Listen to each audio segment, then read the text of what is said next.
Where there is forgiveness of these, there is no longer any offering for sin.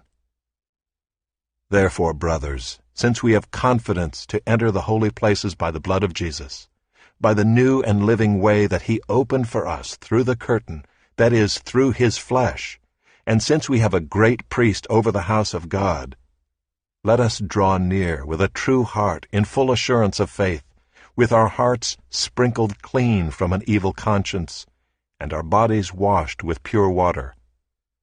Let us hold fast the confession of our hope without wavering, for he who promised is faithful.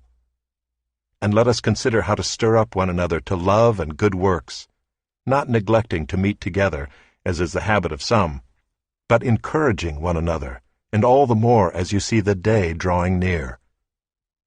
For if we go on sinning deliberately after receiving the knowledge of the truth, there no longer remains a sacrifice for sins, but a fearful expectation of judgment, and a fury of fire that will consume the adversaries.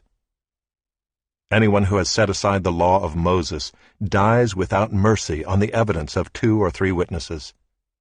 How much worse punishment, do you think, will be deserved by the one who has trampled underfoot the Son of God, and has profaned the blood of the covenant by which he was sanctified, and has outraged the Spirit of grace? For we know him who said, "Vengeance is mine, I will repay," and again, "The Lord will judge his people." It is a fearful thing to fall into the hands of the living God.